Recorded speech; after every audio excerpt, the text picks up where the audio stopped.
Bismillahirrahmanirrahim. Assalamualaikum warahmatullahi wabarakatuh.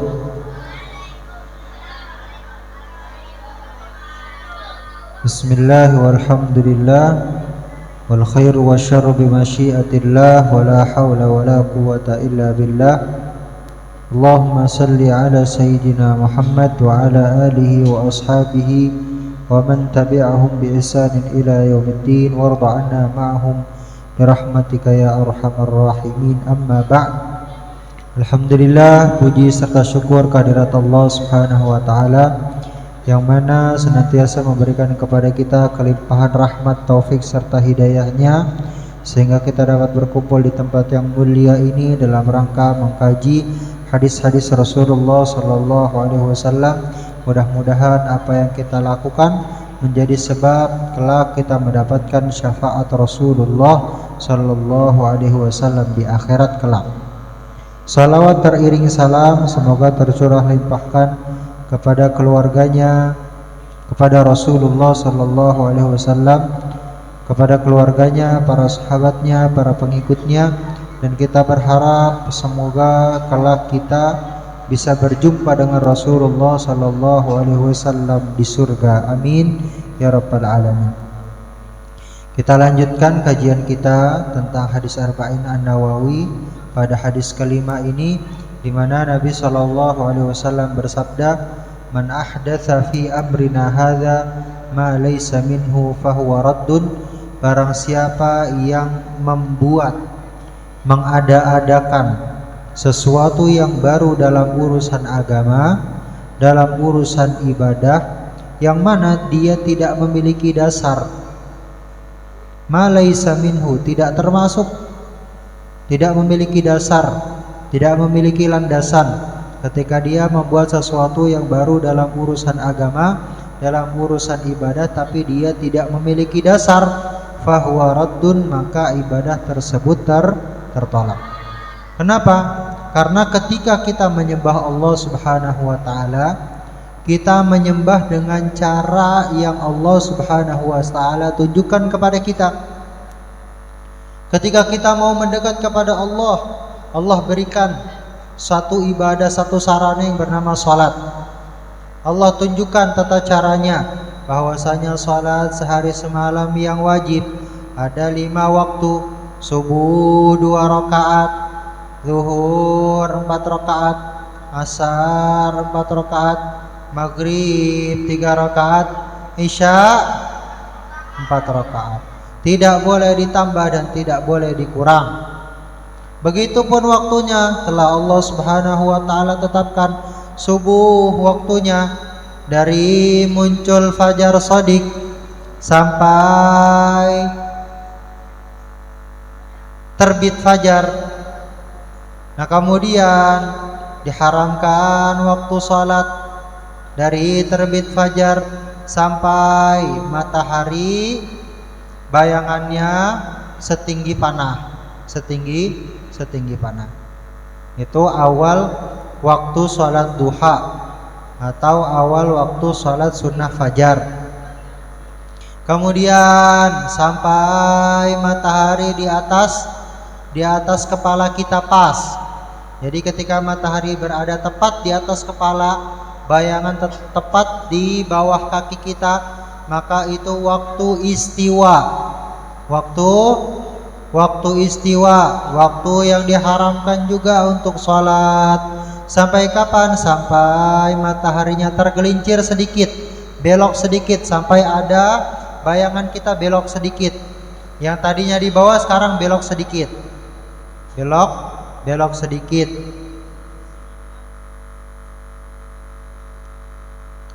Itu awal waktu zuhur, dari tergelincirnya matahari ke barat. Berarti ketika bayangan kita agak ke timur, maka di situ sudah awal waktu zuhur. Sampai kapan?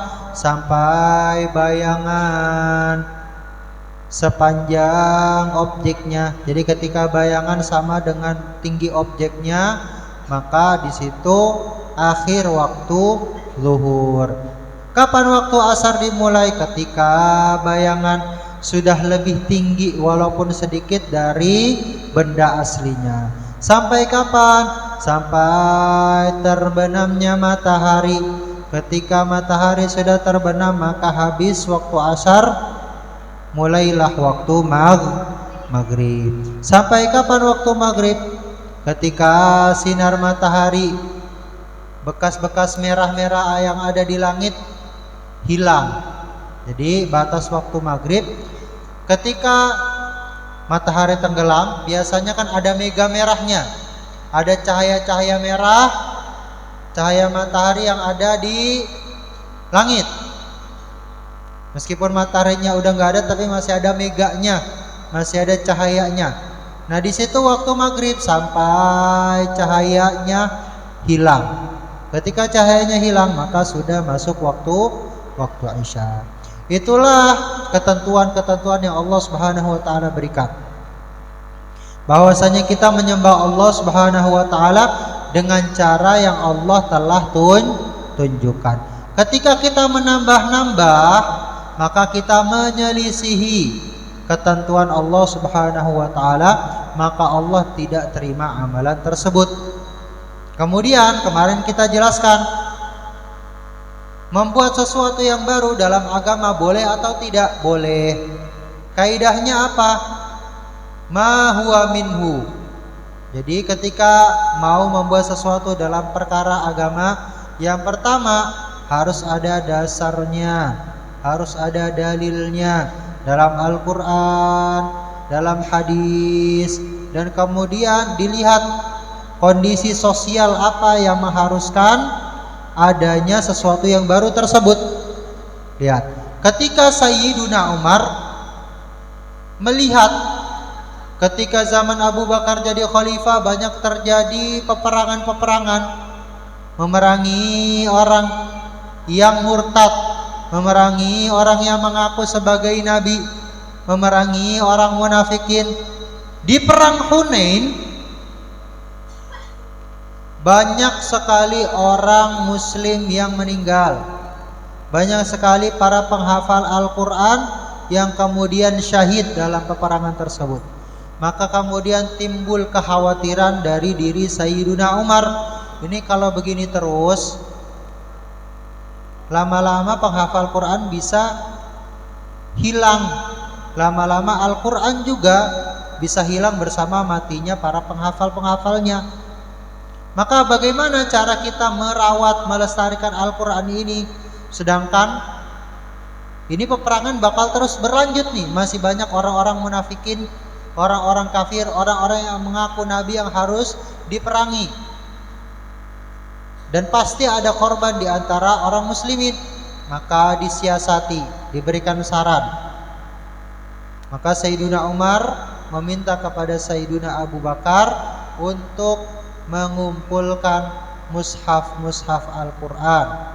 Tadinya Al-Quran itu ditulis di atas pelepah kurma, di atas kulit unta, di atas bebatuan, di atas tulang-tulangan. Maka kemudian atas saran daripada Sayyiduna Umar dikumpulkan, dijadikan menjadi satu mushaf. Ketika itu awalnya Abu Bakar menolak. Kaifa naf'alu syai'an lam yaf'alhu Rasulullah? Bagaimana kita membuat sesuatu yang gak pernah dibuat oleh Rasulullah? Saya takut ini menyelisihi. Saya takut Rasulullah SAW tidak ridho. Saya takut ini termasuk ke dalam hadis Rasulullah SAW. Iyyakum wa muhdatsatil umur fa inna kulla muhdatsatin bid'ah wa kulla bid'atin dhalalah wa kulla dhalalatin finnar. Takutlah kamu untuk melakukan sesuatu yang baru dalam perkara agama, karena kebanyakan dari perkara yang baru adalah bid'ah, dan setiap bid'ah adalah kesesatan, dan setiap kesesatan tempatnya ada di neraka. Maka pada pertama kali Sayyiduna Abu Bakar menolak ide daripada Sayyiduna Umar karena tidak pernah dilakukan oleh Rasulullah SAW. Tapi kemudian Allah Subhanahu wa taala lapangkan dada Sayyiduna Abu Bakar ketika melihat, oh benar ternyata Banyak sekali penghafal Al-Quran yang syahid, yang meninggal di medan perang, sedangkan peperangan masih akan terus berlanjut dan bisa menyebabkan banyak sekali korban-korban syahid-syahid, yang mana mereka termasuk penghafal Al-Quran. Kalau lama-lama begini, maka Al-Quran bisa hilang. Maka dikumpulkanlah, dibentuklah panitia, para kutab-kutab Rasulullah, para penulis-penulis wahyu, untuk kemudian mengumpulkan Al-Quran menjadi satu mushaf. Maka dari sini juga disimpulkan ada ibadah yang oleh Allah Subhanahu wa taala tunjukkan tata caranya. Ada ibadah yang Allah tunjukkan tata caranya, yang itu tidak boleh diubah, tidak boleh diotak-atik, tidak boleh ditambah dan dikurangi. Contoh kayak sholat, rakaatnya, syarat dan rukunnya, tata caranya.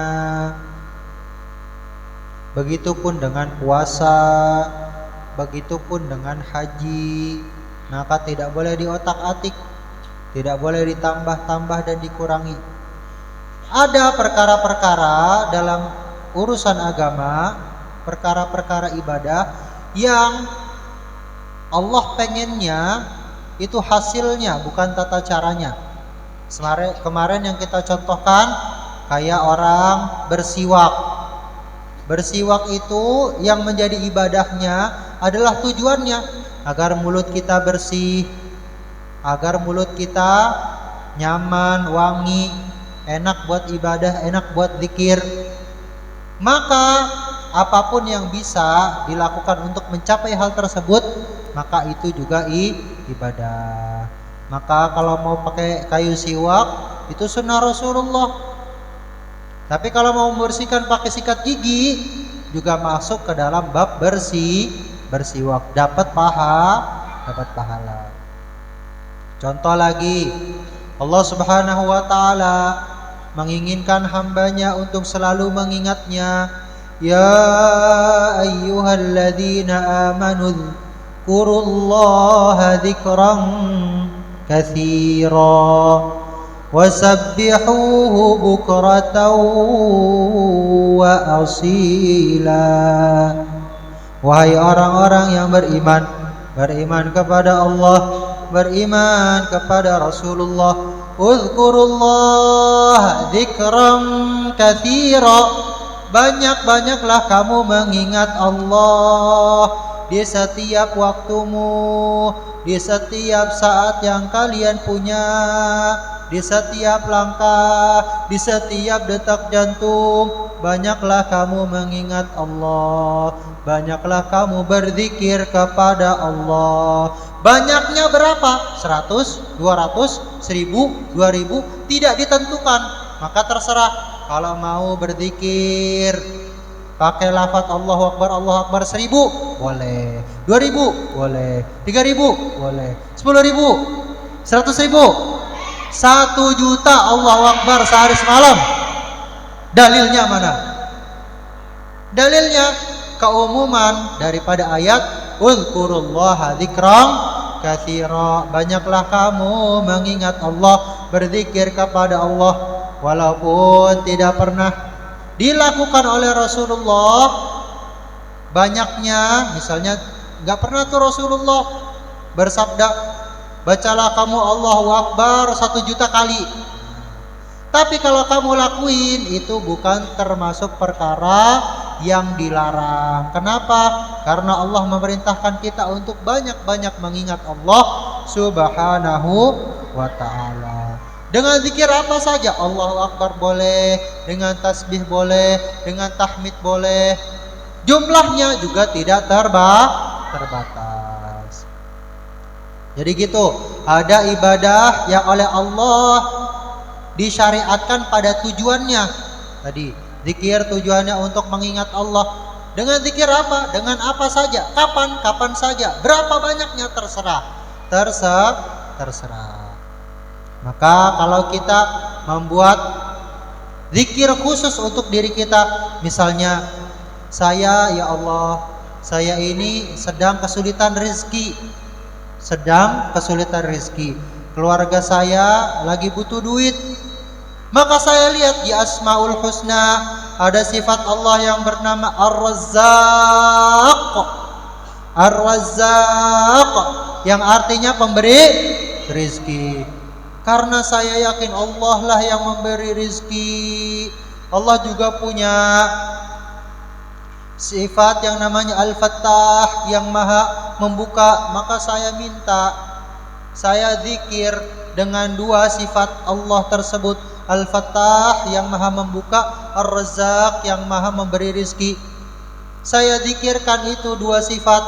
Berapa? Terserah. Ya Fattah, Ya Razzaq, Ya Fattah, Ya Razzaq, Ya Fattah, Ya Razzaq. Dengan harapan Allah kasih kelapangan rizki. Boleh nggak? Boleh. Kenapa? Wadhkurullaha dzikran katsira. Dan banyak-banyaklah kamu berzikir kepada Allah dengan zikir apa saja, sebanyak-banyaknya, tidak